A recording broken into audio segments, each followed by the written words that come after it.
ስክሪን ታይም ረጅም ሰዓት መጠቀምህ ለማዮፒያ ወይም ለርቀት እይታ ችግር ያጋልጣል። ኮንታክት ሌንስ አድርገህ መተኛት በጭራሽ አይቻልም። ኮንቲኒዩስሊ አንድ ሰው ይሄን ነገር ከተጠቀመ ምን ሊያጋጥመው ይችላል? ኮንታክት ሌንስ በራሱ በደንብ ጥንቃቄ ሳታረግ ከተገኘክ እይታን ለማጣት 5 ሴንስ ኦርጋናችን ከነዛ ውስጥ ደግሞ 80% የሚይዘው አይናችን።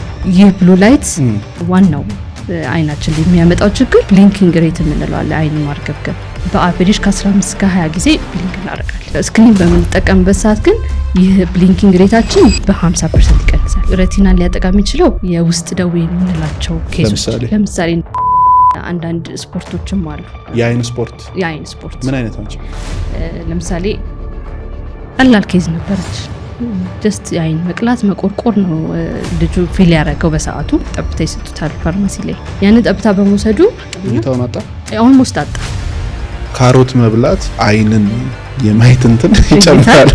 ምንም አይነት ምግብ እይታን የሚጨምር ምግብ የለም። ምንም ምግብ የስሊፕ ሆርሞን የምንለው አለ፣ ሜላቶኒን የምንለው አለ። ይህ ብሉ ላይት ደግሞ በጣም ኤክስፖዝድ የሚሆን ሰው ያቺኛውን ሆርሞን እንዳይለቀቅ ስሊፕ ዲስተርባንስ ሊያመጣ ይችላል። ወይም አስቲግማቲስ የምንለው በተለይ ብዙ ሰው አያውቀውም እና ያ ነገር ደግሞ መኪና በምትነዳበት ሰዓት ለመጋጨትም ለአደጋም ሊያጋልጥ ይችላል። ከለር እይታ የሌለው ሰው ፐርሲቭ ማድረግ አይችልም። ከለር ብላይንድነስ ሲያጋጥም ምንድነው መፍትሄው? የሚጠቀሙ መነጽሮች አሉ። ብሉ ላይት ኢፌክት ስክሪን ላይ ብቻ ሳይሆን የስልካችንም ስክሪን አለ፣ የሚያመጣው ጉዳት አለ። የምትጠቀመው ስክሪን ከአንተ ምን ያህል ርቀት አለው የሚለው ተጽዕኖ አለ። ምን ያህል ርቀት ነው የሚመከረው? 20 የሚባለው ሩል አለ። በየ20 ደቂቃው ለ20 ሰከንድ። ምንድነው ጥቅሙ?